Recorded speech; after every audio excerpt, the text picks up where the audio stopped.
పద్మవ్యూహం అంటే శత్రు దుర్భేద్యమైనది. ద్రోణుడు పాండవులను ఓడించటానికి రచించిన వ్యూహం ఇది. దీనిలోకి వెళ్ళడం అంటే చావును కొని తెచ్చుకోవడమే. వలయాకారంలో ఉంటుంది కాబట్టి చక్రవ్యూహం అని కూడా పిలుస్తారు. యుద్ధ వ్యూహాల్లో ఎంతో ప్రత్యేకత ఉన్న పద్మవ్యూహం పెద్ద రహస్యం. చిక్కుముడిగా ఉండిపోవటానికి కారణం దాన్ని భేదించే నైపుణ్యం కేవలం నలుగురికి మాత్రమే ఉంది. అందులో అర్జునుడు కూడా ఒకడు. పద్మవ్యూహంలో ప్రవేశించటం గురించి అభిమన్యుడు తల్లి కృష్ణుడి సోదరి సుభద్ర తన భర్త అర్జునుడిని అడిగింది.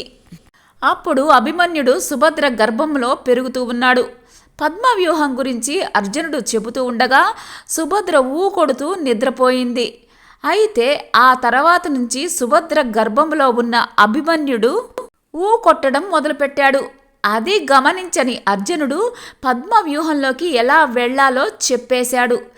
7 వలయాల్లో రథ గజ తురగ పదాతి సైన్యాలతోటి శత్రు దుర్భేద్యమైనది. పద్మవ్యూహాన్ని గజవధ ద్వారా లోపలికి వెళ్లాలని అర్జునుడు రహస్యం చెప్పాడు. అయితే అంతవరకు చెప్పిన అర్జునుడు సుభద్ర నిద్రపోవటం గమనించి మిగతా విషయాన్ని చెప్పలేదు. అందుకనే అభిమన్యుడికి పద్మవ్యూహంలో ప్రవేశించటం మాత్రమే తెలుసు. ఎవరైనా ఆపదలో చిక్కుకున్నప్పుడు పద్మవ్యూహంలో చిక్కుకుపోయాడు అంటారు. అదేవిధంగా ఎవరినైనా తమ తెలివితేటలతో ఓడిస్తే నా పద్మవ్యూహంలో చిక్కాడు అని చెబుతారు.